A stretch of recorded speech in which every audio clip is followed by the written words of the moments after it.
Right, so thank you very much for inviting me to give this talk. So what I thought I would do is walk you through the sort of history of dopamine cell therapies for palsies, the ups, the downs, and where it's going next.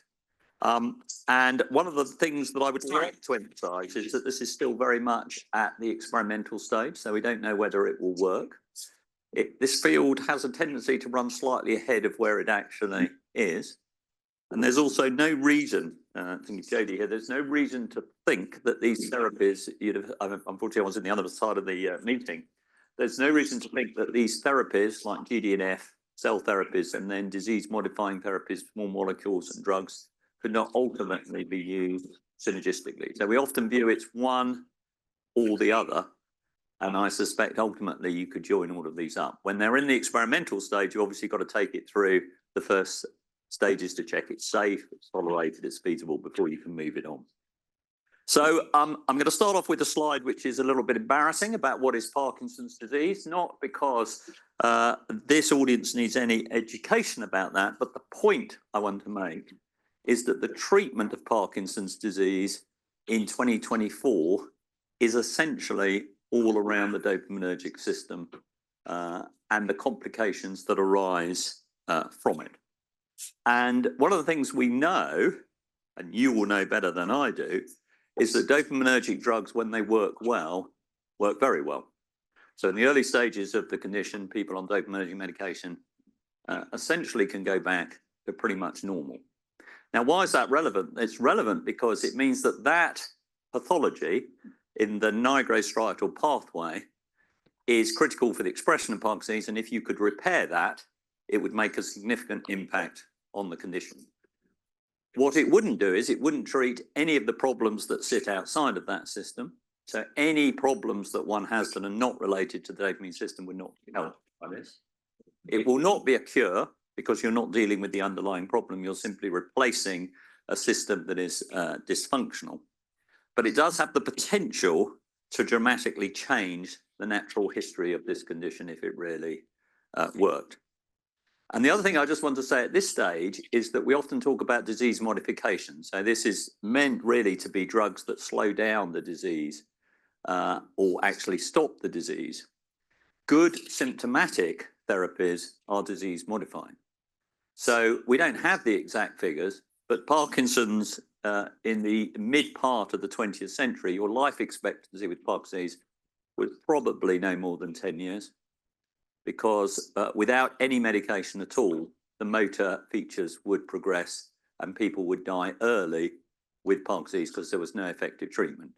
If you look at the population level, with the modern treatments, Parkinson's disease does not shorten your life. So it has been disease modifying, it's just not targeted the underlying pathology.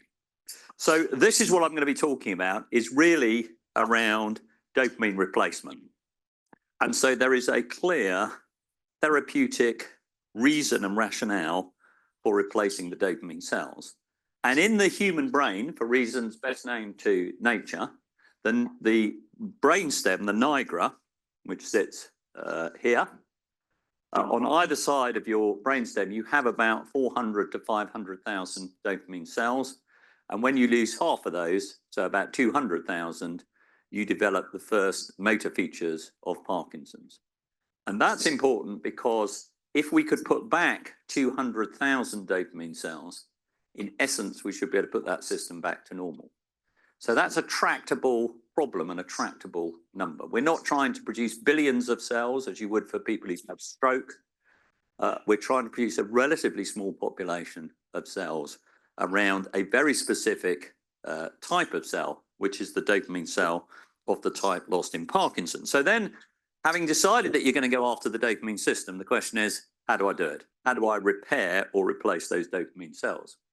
So there are two ways of thinking about this. One is to use an intrinsic process. So could I rescue or promote the generation of new dopamine cells in the brain?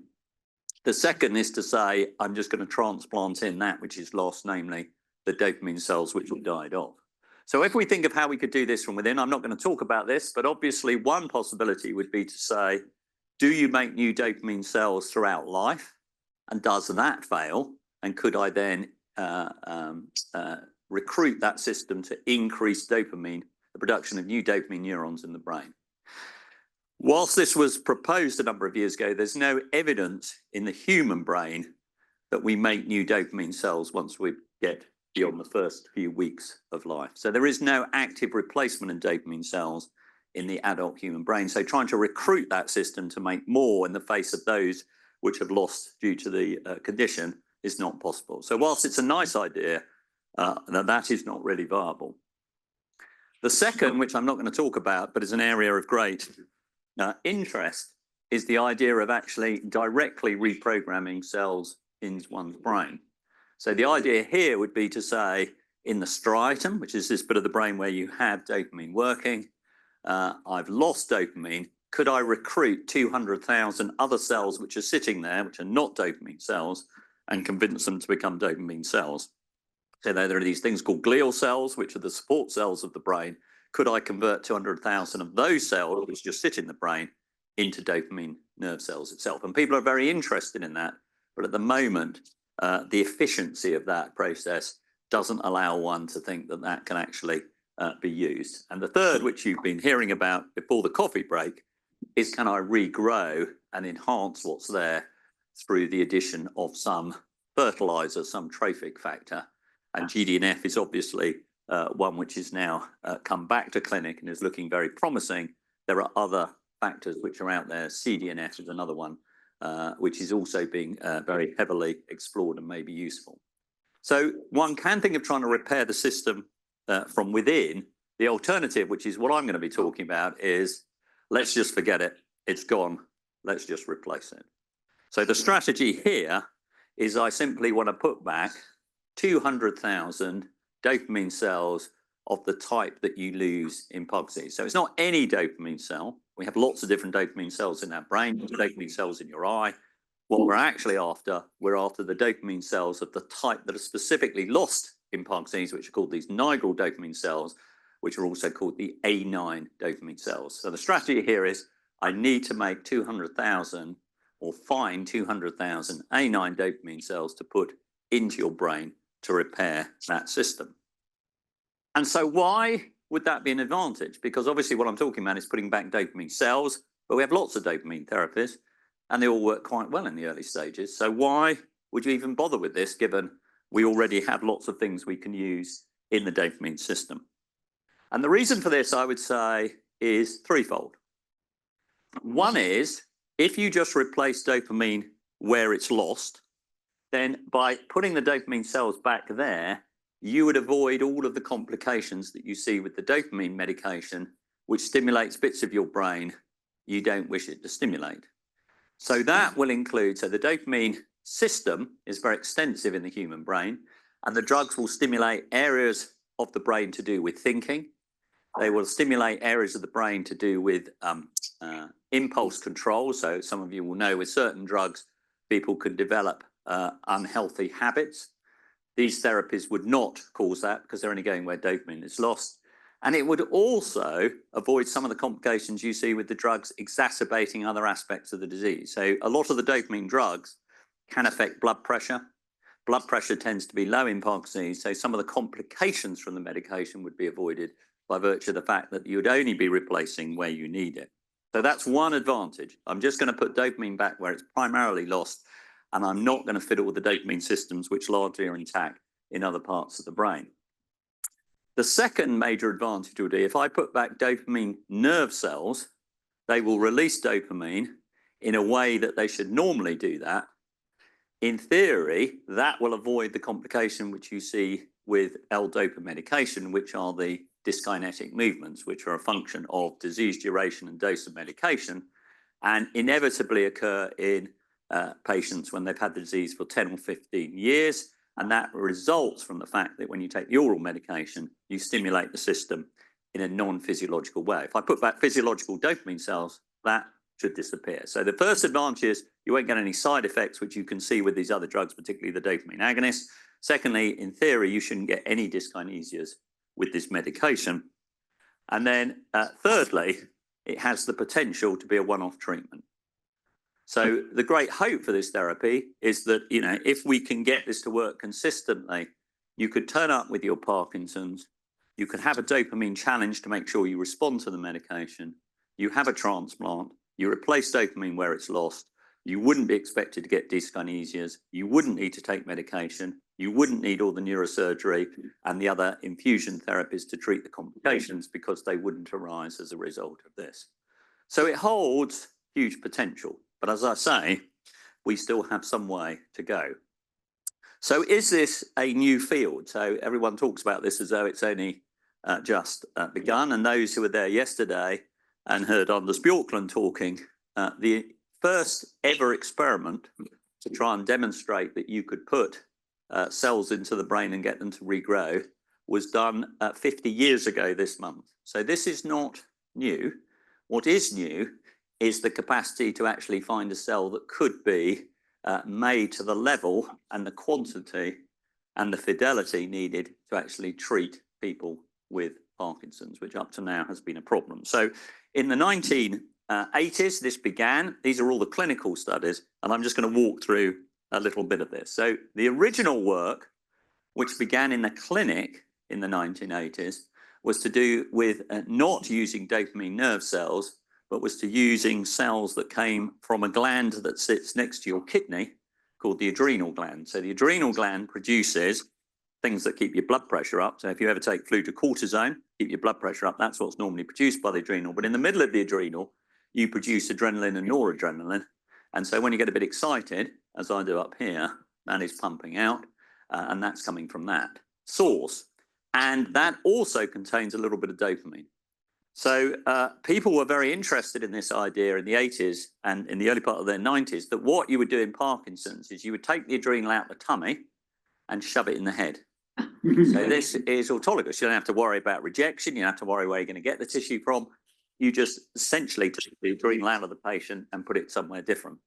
And what happened was that this field galloped away with huge excitement and huge hype to crash in the early 1990s when it was discovered, when you actually critically appraised all the data.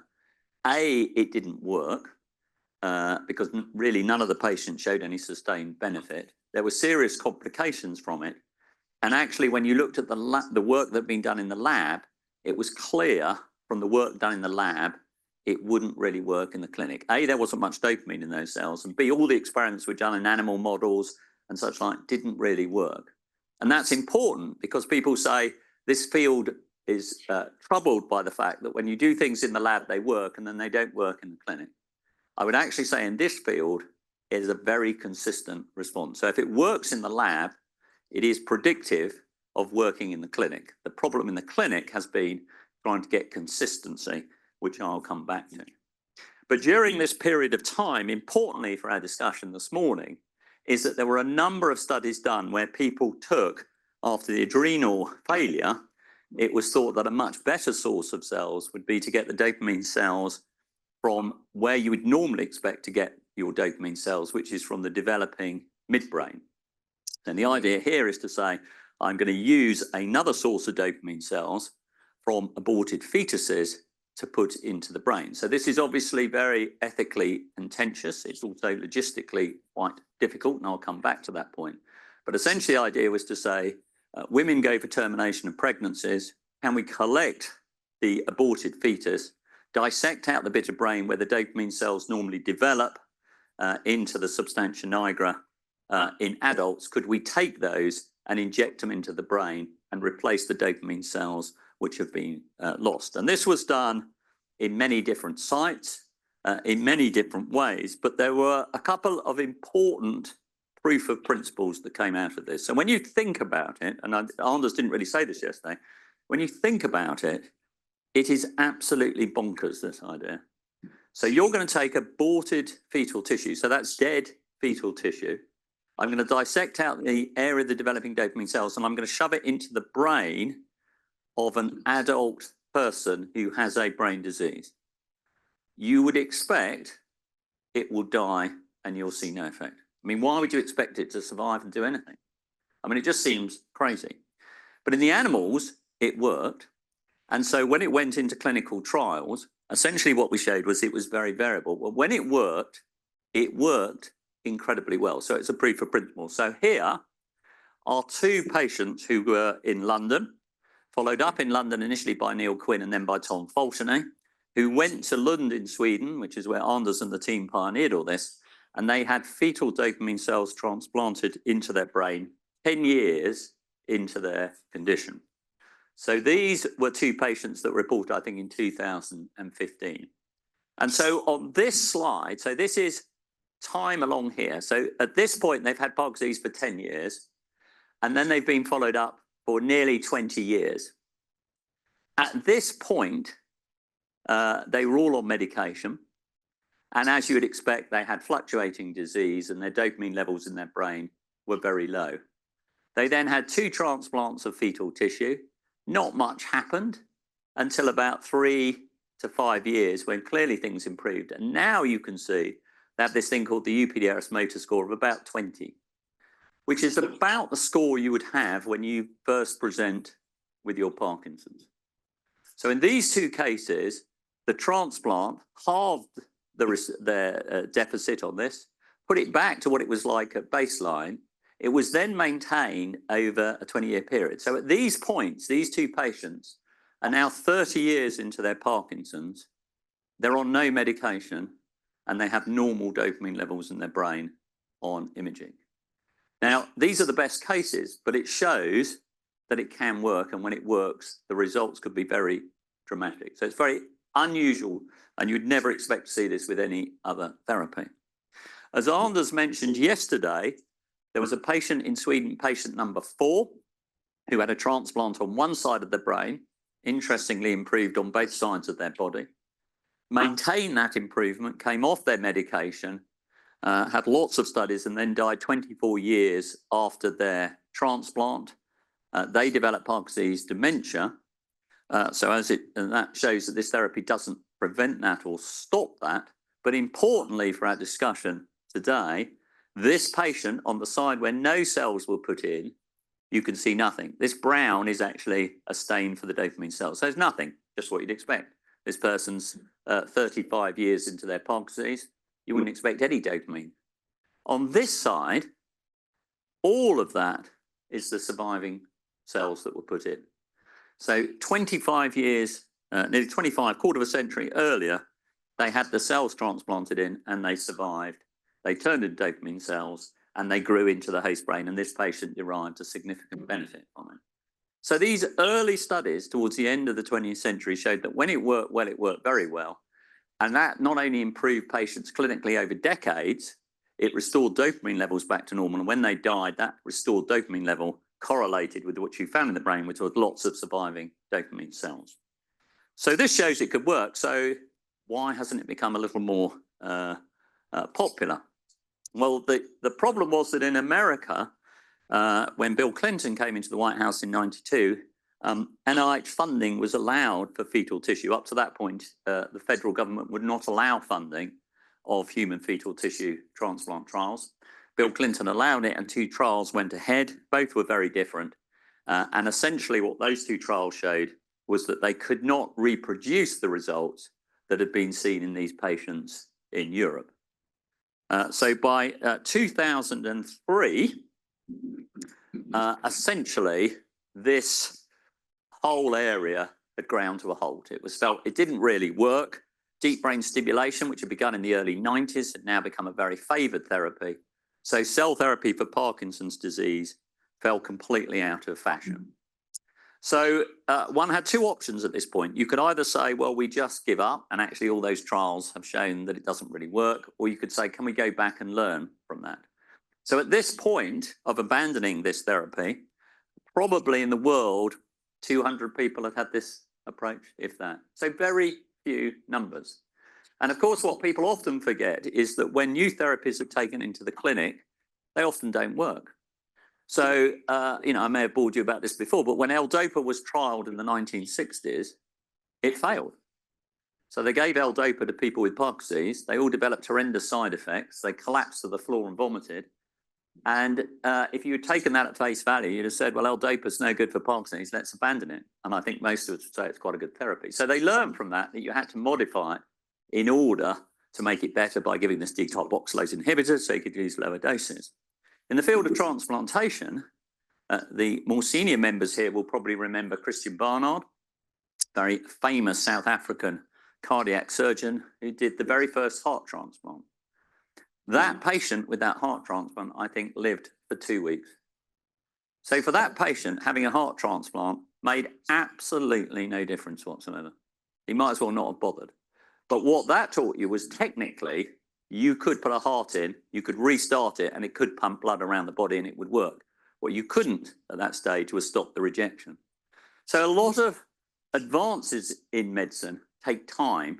And so one of the messages I always say is you have to go back and review what you've done before to see, is there anything useful we can learn from this and take it forward? So that's what we attempted to do in the early part of this century. I have to say, not many people were very supportive of this approach. Most people thought it had run its course, especially in this country, in part because deep brain stimulation was very effective, in part because the White House had now become the domain of Bush Jr. And so the use of human fetal tissue became, which has always been much more contentious, I would say, in the US than in Europe, had once more become an issue. And so if this was really going to work, did you really want to support this as the way forward? But what we did in this period of time, and so this was with Anders, was we set about trying to analyze all the trials that had gone on previously to say, can we learn anything? Can we identify why some patients do well and some don't? Is there something we can learn from that? And that's quite difficult when they're small numbers. Very difficult to get hold of the paper, but this was the analysis we did. And as was mentioned yesterday, it was clear that about a third to 40% of patients did well with this therapy. So 2 in 5 people, and in this particular plot, what this means is 2 out of 5 or 1 out of 3 patients who had this intervention, 2 years after they'd had the intervention, their motor score had decreased by at least a third, which is more than you would see with any placebo effect. Given this is a progressive disorder, an improvement of that scale seemed to give one confidence that it was having an effect. Obviously, 2/3 or 60% of people, depending exactly how you look at this, had not got any benefit. So if that's the best you can do, that's not useful. I can't take 5 of you to theatre, give you a transplant and say, you know, 2 out of 5 of you are going to do all right, 3 are not. I mean, the majority of you are not going to improve from that. So that's not a viable therapy. Even if in the 2 out of 5 they get a crackerjack response, that's not a viable therapy when you could have other things which would give you a much higher consistency of response. So what we did was we tried to then analyse what it was about the patients in that third who had done well. And what we found, as best we could, was that the patients who seemed to do best were younger, typically under the age of 60, tended to be less advanced, tended not to have significant involuntary movements, dyskinesias. The trials that showed the best result tended to use more tissue and a particular way of implanting it. The patients who did it better also were put on some immunosuppressive therapy post-transplanting. So some of these trials used no immunotherapy after the tissue was put in on the grounds that your brain won't reject things that are put into it. And the length of follow-up, because I've already shown you that those patients who did very well, those 2 patients, it took 3 to 5 years. And this is a problem, and it's still a problem when we're discussing it with companies, because obviously if you have to wait 3 to 5 years to see your maximum benefit before you do next year's trial, no company in the world is going to wait to see that length of time. But similarly, if you rush it and say, I want to see something in 3 or 6 months, like you would for other therapies, then you're not going to see anything and you can come to the wrong conclusion.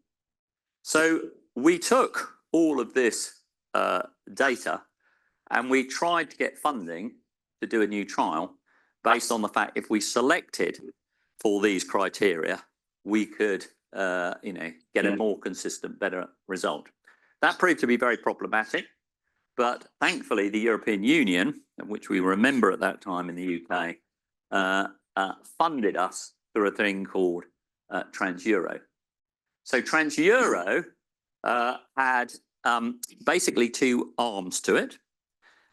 We collected patients who we think were optimal. So this was the group we thought would be optimal for this intervention. So they're younger patients. Average age to get Parkinson's is 70, 65, less disease duration than in some of the trials, no problems with thinking, no involuntary movements with the medication. We collected 100 odd patients from multiple centres around Europe and followed them over time. And the design of the trial was we follow these people, and we still follow them today. So these people have now been followed for 10 to 15 years. And then out of this group, we were going to select patients to have a transplant. And then the idea was to transplant in the dopamine cells from fetal tissue, follow them for 3 years and see how they did both clinically and on imaging. And what we did not do is we did not do a placebo arm. So we didn't take patients and pretend to give them a transplant. We just treated people and gave them a transplant. And the idea was that you have 120 patients in this observational study.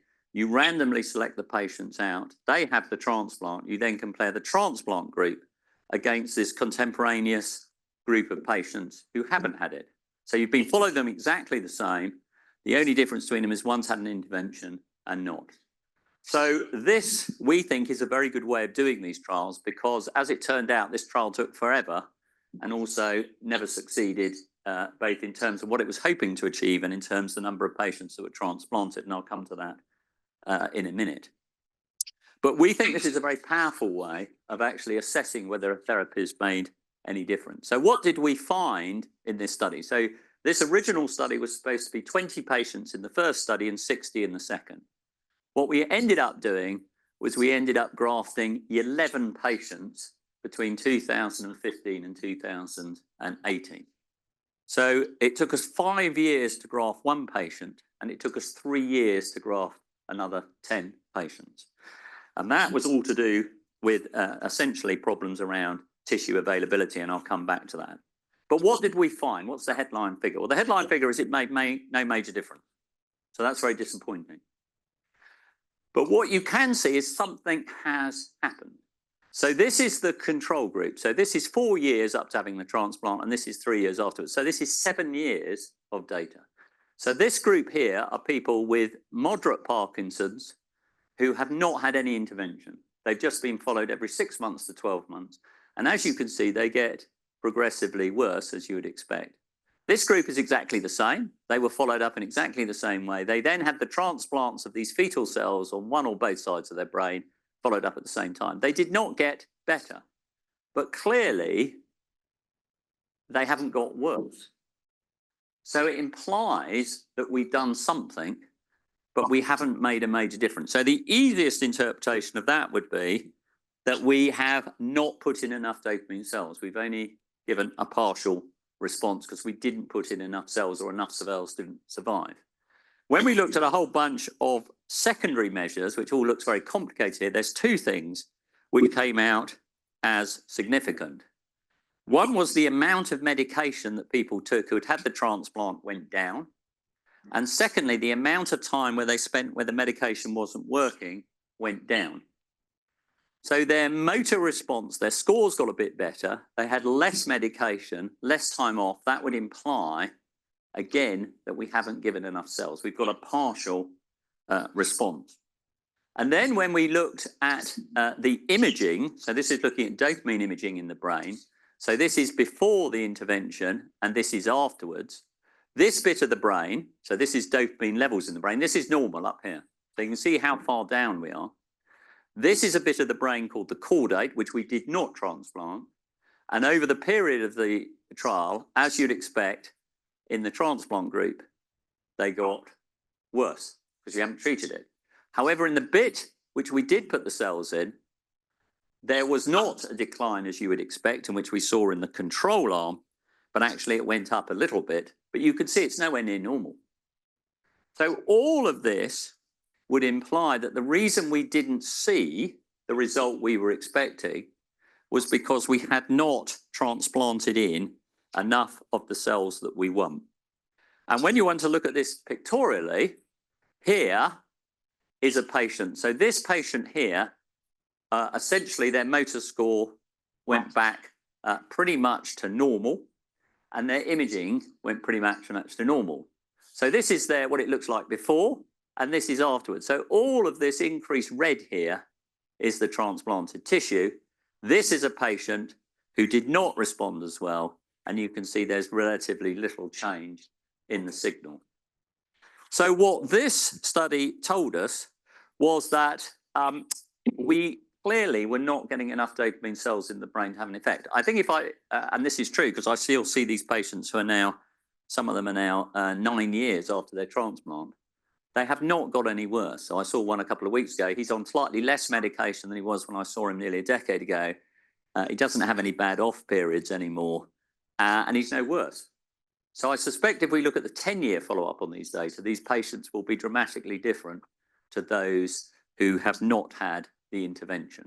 But our endpoint was at 3 years, and so we didn't see a restoration of dopamine levels to normal, and the patient didn't improve to normal. So what are we going to do? So on the back of this, you would say, well, why don't you just give up? Because it's clearly not working. Well, the reason our trial, I mean, there are many reasons our trial was a problem, and I'm not going to bore you with all the reasons for that, but I will bore the other audience this afternoon about all of that, is that the biggest reason was to do with tissue supply. So in order to transplant one side of the brain, you have to collect the dopamine cells from 3 fetuses. And in order to do that, you have to collect it over 4 days. So we did 21 transplants in total. 10 patients had both sides, 1 patient had it on one side. So we did 21 surgical procedures. For those 21 surgical procedures we did, we had a further 87 that were cancelled because we did not have enough tissue. So it's only 1 in every 5 surgeries we could actually do. Now, we didn't waste those surgery times because they were used for deep brain stimulation and things, but it shows that this is just impossible, regardless of the result. Even if we put everyone back to normal, this is never going to go anywhere. We cannot run a therapy where really you have to have 5 goes to get 1 transplant. And the patients found this incredibly stressful because they'd all get lined up saying, your surgery's on Monday. Are you ready? Friday would say, not going to happen. We haven't got enough tissue. We'll tell you again in a couple of weeks' time. And so it clearly is not viable. So how can we get around this? Well, the way to get around it is obviously to make an inexhaustible supply of the dopamine cells that you want. And so this is what's really taken off since 2010. So in 2010 and 11, it was worked out how you could take a human pluripotent stem cell, of which there are 2 major types. They're embryonic stem cells, which come from spare embryos from IVF programs. So that is not ethically neutral. Or you can take adult cells and reprogram them into induced pluripotent stem cells. So this is what you do. You basically get your stem cell, you do all this fancy work, and in our case, this is Marlin Palmer, Agneta Kirkby in Lund who did all this. You then make your stem cells into a dopamine cell, and then you inject it into the brain. Now, the advantage of this is you can just make millions and billions of these. And so this is the line we went down. And essentially what they demonstrated in Lund, in Sweden, was that they could make these cells in a highly reproducible way. And in the lab, they looked exactly like the fetal dopamine cells that were already taken to trial. So these are all the different lines, different types of stem cells. They're all made into dopamine cells. They're put into the rat. Every single one of them improves the rat. The transplants look very nice. So this works incredibly consistently and robustly. So that's very encouraging. The thing which caught pharma's eye, if you like, was that with this protocol, it's highly efficient. So if I start with a 6-well plate, I don't know what this is, but I'm going to say that's a 6-well plate today, then with stem cells on it, then in 2.5 weeks' time, I will have made enough dopamine cells from that to treat 500 people.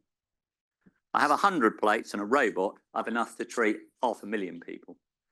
That is seriously enough cells to treat most people in Europe, and the same number in Europe. So suddenly this becomes financially very viable because it's a very quick manufacturing run. And And so what this work showed was you could do it very efficiently, you could do it reproducibly, and you could produce it in a way that predicted the behavior. And if anyone's really interested, this is the study that we eventually published at the end of last year, which is 10 years' work. So on the back of that work, we then moved into the clinic. Now that is not straightforward because the cost to do this is very high. So we were extremely fortunate that Novo Nordisk, who are not known for working in the world of Parkinson's disease, suddenly got quite interested in this. They're interested, they make diabetes drugs. They make 80% of the world's insulin. They're now the richest company, I think, in Europe. And that's because they make these GLP-1 agonists. So all these things to lose weight and stuff like that. So they got serious money, and that's what you need to take this forward. And they were interested in making stem cells into islet cells to make insulin, but they got very interested in our project. And actually, they were not the only ones. So we now work with them on an ongoing trial. Blue Rock, who makes stem cells with Bayer, who own them, are working in America. I'm going to come back to this study. Arizona State University are looking at setting up a trial. Aspen Neuroscience have started, and there are groups in South Korea and Japan who've worked on this as well. But our trial is called STEM-PD. This has created great problems because we called our trial STEM-PD, and then Novo Nordisk decided to call their cell product STEM-PD. So there are two STEM-PDs, but this is our trial. And so essentially, this is this should be 2014 over here, not 2024. This is how long it took for us to develop the protocols. So from 2014, 2020, it took us 6 years to develop the protocol so we could take it into the clinic. We had to have enormous numbers of meetings with regulatory authorities in order to get it approved, because this is the first trial of a stem cell into the brain for people with Parkinson's disease in Europe. We got a clinical trial application, which was approved in Sweden and then was eventually improved in the UK at the beginning, where are we now? At the beginning of this year. And the first transplant in our study was done on the 13th of February, 2023, and the trial is still ongoing. So I'm happy to talk about this in questions. I don't want to go through this in great detail, but essentially what we did is we made it very clear that we were going to take a very cautious approach. So we treated one patient, wait a month, treated the second patient, wait 3 months, treat 2 more, wait 6 months, then we doubled the dose if we thought it was safe, and then we did another 2 patient month apart, and now these are the last 2 patients. And this patient was February 23, March 23, 2 in September, 1 in April, and now we're about to do 2 patients who will be from the UK. Up to this point, they've been all Swedish patients, and all the surgeries will be done in Sweden to do with the device. So this trial is ongoing. There have been reported cases. So there was this patient who was reported a number of years ago. This was a patient who gave their own cells to the lab to be turned into dopamine cells. They were tested preclinically. They were then transplanted. What you can see here is that actually there was no survival of the cells on the PET imaging. They didn't seem to improve clinically, but on this quality of life measure, they definitely thought they'd got much better. So this proved it was safe, but I would have said it didn't show it seemed to be effective in turning into dopamine cells. But the preclinical data, as published in the paper, would make you think that that was the likely outcome. It was unlikely to work. Blue Rock, who are related to Bayer, have done 12 patients with their embryonic stem cell dopamine cells. They have reported their 12-month data and their 18-month data. It seems to be very safe. What's interesting in their data is they used a low dose in 5 patients, a higher dose in 7. It definitely appears in the higher dose that there is a response emerging, that these people who've had the transplants are doing better. And there's also been a change on the dopamine scan to show that there appears to be surviving cells and some improvement. So currently, we're doing our trial. Novo Nordisk are planning to follow up with their trial next year. The group in Japan at Kyoto University work with a company called Sumitomo. They're doing a trial taking it forward in Japan and in California. Aspen Neuroscience in California have started. Arizona are planning to start. Mass General are planning to move forward. There's another company at McLean who started to develop up to do a trial, and the group of Blue Rock are planning their next big phase trials. So this is an incredibly active area. So just to conclude, there's a very clear rationale for what we're doing here. And I'm only talking about dopamine cell replacement, not other types of cell replacement that people do talk about in Parkinson's, like mesenchymal stem cells. The fetal dopamine trials have shown proof of principle.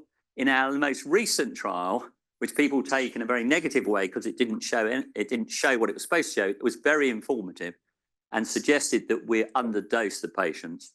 But what it also showed was that we can never take this forward logistically.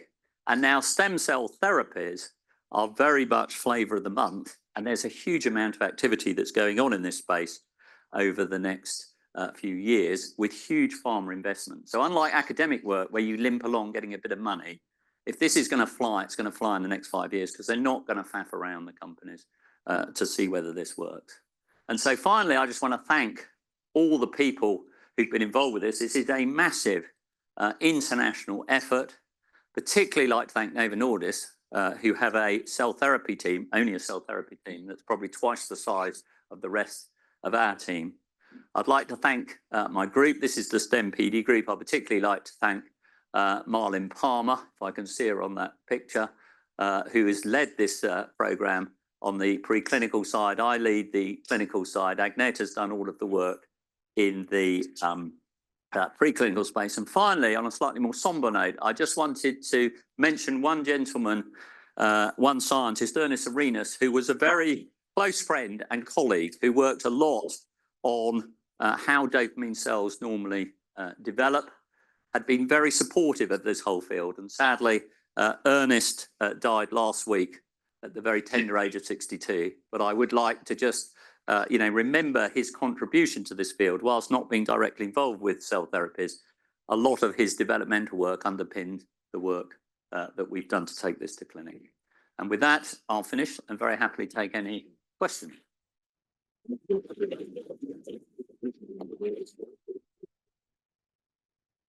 It looks as if we might have some questions online, and I'm not quite sure how we're going to access that, but I think if we can stop sharing the screen, and then perhaps we might be able to ask people to put questions in the Q&A or in the chat box. In the press in the Q&A, I think would be good. No open questions. But somebody definitely had a hand raised. Right.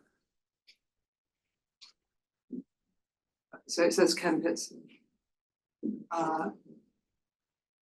I'll leave it. I'm not quite sure what I'm. So I think, I think that's fine. I think if people have questions online, if you can put them in the Q&A box, we've then got a chance, a chance of dealing with it that way, if that's all right for the moment. Oh, hang on, there's something going on here. Ken, are you there? Can you hear us? We can't hear him because he's muted. Are we able to unmute Ken? He has to unmute himself. I asked him to unmute. Let me see if I can actually click on it. Yeah. Hi, I'm sorry. I raised my hand by accident. Oh,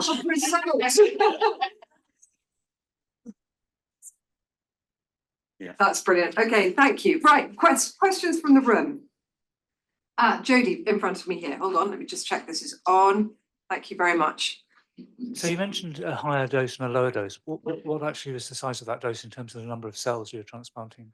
So the doses are sort of back calculated. So based on what I said earlier, we aim to have surviving in the transplant between 100 and 200,000 dopamine cells. That's what we're aiming for, because that's what we think will give the therapeutic benefit. The vast majority of the cells don't survive or differentiate into dopamine cells, only about 5 or 10%.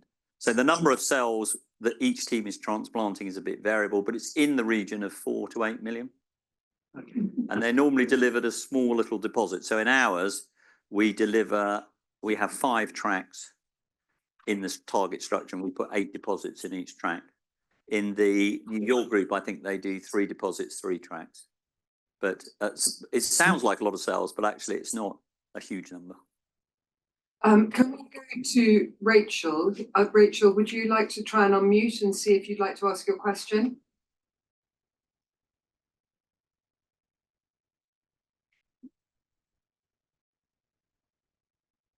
Rachel, are you there? Online? Yeah,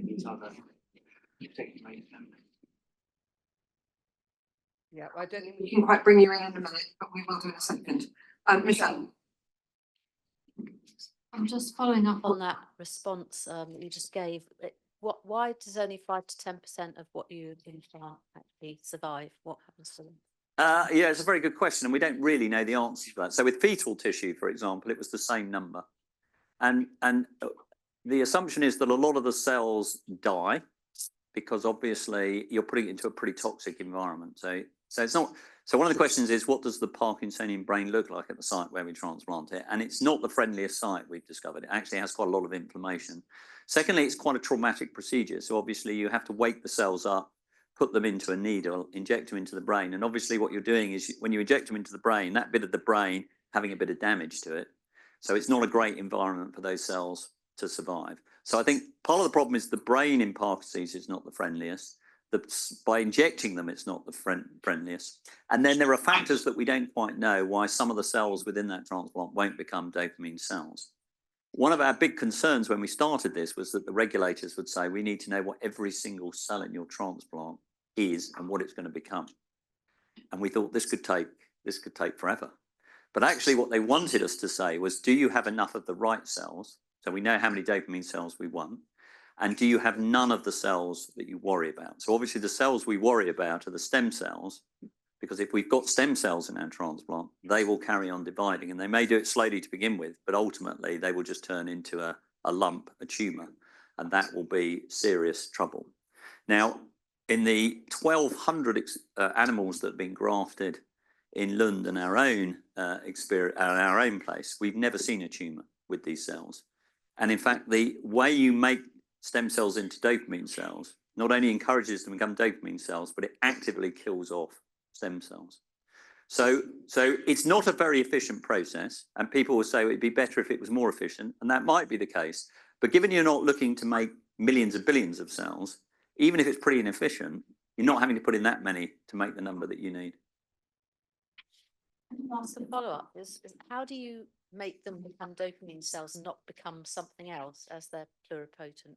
Yeah, so that's all the cleverness which came out of the developmental work. So Ernest was involved with some of that work, but Marlin and Lorenz Studer in New York worked out how a dopamine cell normally develops, where it comes from, and then using factors to encourage your stem cell to become a dopamine cell.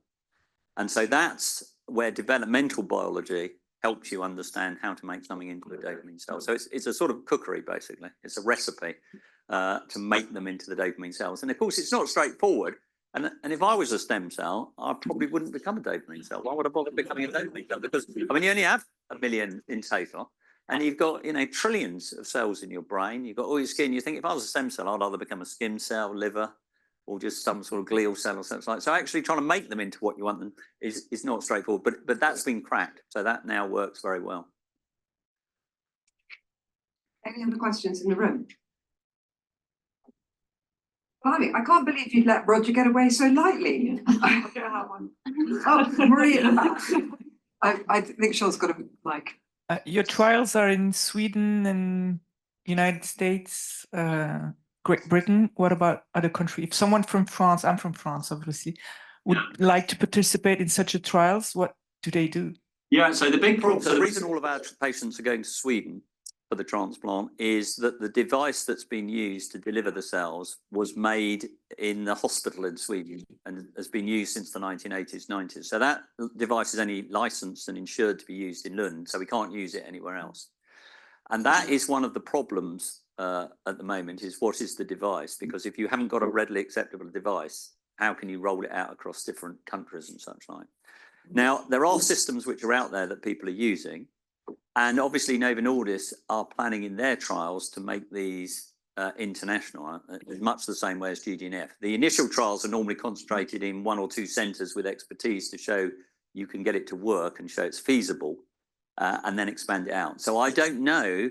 They're certainly going to the US, Europe, and I think they were going to Japan. One of the big problems in this field, which is quite interesting, is that if you want to do sham surgery, so pretend that you're doing it, in America, that's very much encouraged and almost mandated by the FDA. In Japan, they won't allow it. It's actually not allowed by the regulatory authorities, generally speaking. And in Europe, it's a bit more of a nuanced position. So part of the problem with these global trials is actually trying to deal with the different regulators who have different views on it. But in terms of your question, particularly about France, I don't know whether there will be a site in France, but the plan is obviously that these therapies, if they're ever going to be commercially acceptable, need to be trialled, not just in 1 or 2 specialist places, but get it out there. And they have to be available and deliverable in most neurosurgical centres. My question was also, can someone from France go to Sweden and participate in the trial? Difficult to answer that question because people have immunotherapy, which they take for a year afterwards. So obviously they would need to be fairly carefully monitored, and they need all the relevant imaging. So probably in these early stage cases, it's going to be patients who are relatively local to the sites that are doing the therapy. That's very different in the US and Europe. So what's local in England is about 50 miles. What's local in the US is about 500 miles, I think. So I can't definitely answer it. At the moment, the numbers are quite small, so it's probably not going to involve people coming from other countries. Doesn't seem like the sham surgery should be necessary. I mean, like you said, Bernard didn't. Yeah. We don't have clinical trials of heart surgery, you know, and this is commonplace today, and there was never a clinical trial on that. But I guess my other question is, or my real question is, what you're really upfront about the limitations and failures along the way, and I really appreciate that, because it helps us understand what real research and real progress is going to take. You know, error is the price we pay for progress. But you also seem very optimistic, you know, and what is your sense of without being too optimistic, what is your sense of how this is going to play out over the next several years or decade? Yeah. Well, just in answer to the first question, I agree with you on sham surgery. I'm not a great fan of it myself, because if you're looking, the reason you do sham surgery is to show it's got a bigger effect than placebo or investigative bias. If you're looking at a therapy like this, is it just a bit better than that? I can do miles better than that with duodopa, deep brain stimulation. So if this is going to work, it's going to have a major benefit, which is way outside of anything you'd see with placebo.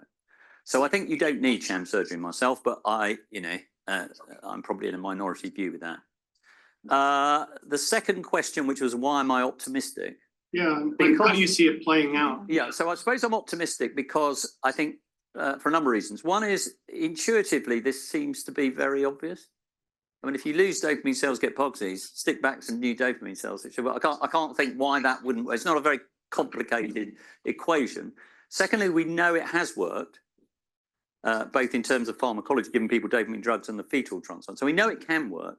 The third thing is that unlike at any other point, we now have major pharma investment. So that will drive this program in a way that we've never been able to do before. I think the real challenge going forward is twofold. One is about delivery, which I don't think we've sorted. And second, it's about consistency of response. So we still don't know what the optimum dose is. We still don't know why some patients do better than others, but that's true of everything we do. I mean, if I went around this room and said, what's been your response to L-DOPA pump? Some people say it was absolutely crackerjack, fantastic. Some people say, well, I think it made a bit of a difference. So there is variability, but I think that is going to be the crux. Are we going to see a big enough, consistent response in enough people to say this can go to market? So I'm optimistic because the companies are optimistic. And if they're optimistic, they've got the money that can push it, which up to now, we've never been able to do. And they wouldn't be doing it if they didn't see that there was market value in it. Michelle, and then we've got a question online. Is there a thinking around moving to, or is it called autologous, where you use the patient's own derived fibroblasts, so that you haven't got the immunosuppressive aspect? Yeah, so some companies are doing that. So basically, yes, you're absolutely right. You take the patient's own cells, turn them into iPS cells, turn them into dopamine cells, put them in the head. So that is great because you don't have to worry about immunotherapy. It's at the moment there are some issues with it. So the cost for making our cell product to do in our 8 patients today is about 5 million. So if you have to do that for every single patient, it's not viable financially. My other concern with it is that if you use autologous, you've already declared you're not very good at keeping dopamine cells alive because you got Parkinson's. So do I want to make some dopamine cells from you that might not be as good as if I've got them from somebody who doesn't have Parkinson's? So I think there is, and obviously if you're next door, all you hear about are IPS modeling of disease from patient-specific cells. So all of that side are taking patient cells to turn them into iPS cells to study disease and find out what goes wrong in a few months in a dish. We know that these transplants can acquire, fetal tissue can acquire the pathology of Parkinson's disease from unrelated donors. So I think there's a worry in my mind that using autologous is not the optimal way forward. And the immunotherapy, although people get a bit worked up about it, you actually only give it for a year. So the risks are relatively small. And we know, so that transplant where I showed you the pathology, that patient had not been on any immunotherapy for over 20 years.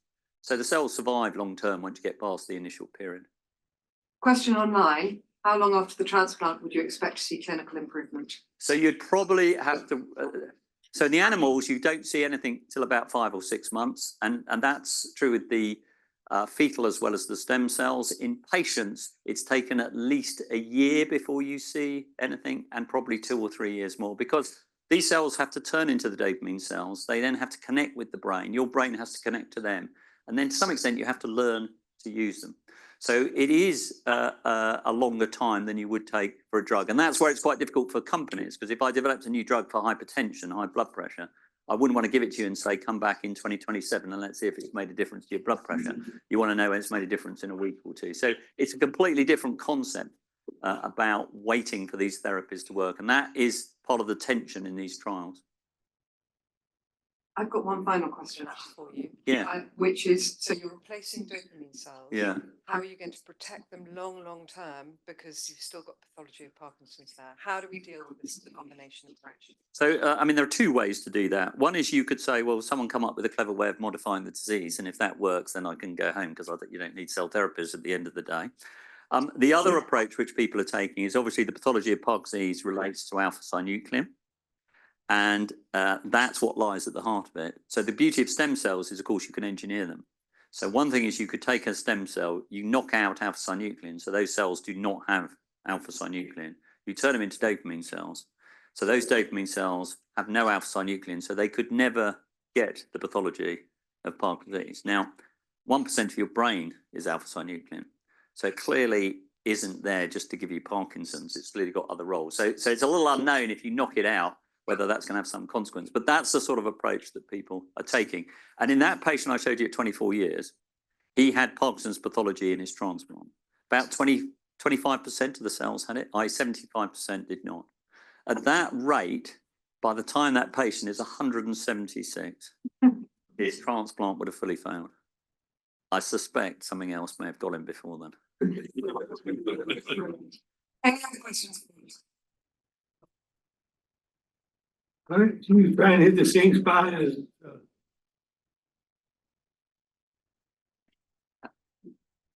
How do you find the right area?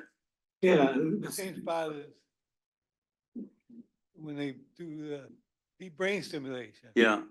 So it's a different air target. So in deep brain stimulation, you either put the electrode typically in the subthalamic nucleus, or you put it in a thing called the globus pallidum. The subthalamic nucleus is pretty tiddly.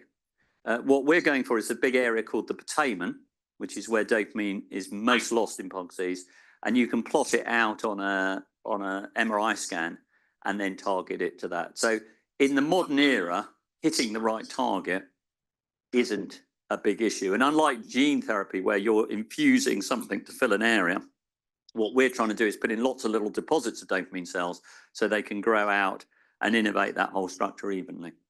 But that side of things is less of a worry. And one of the things is obviously the neurosurgery is a concern. And over all of the neurosurgeries that have been done for the transplants in Lund and in Cambridge, both in Parkinson's disease and Huntington's disease, whilst we've seen a few hemorrhages in the brain with it, they've never had any clinical consequence. The patient doesn't know they've had them. We can only see them on the scan.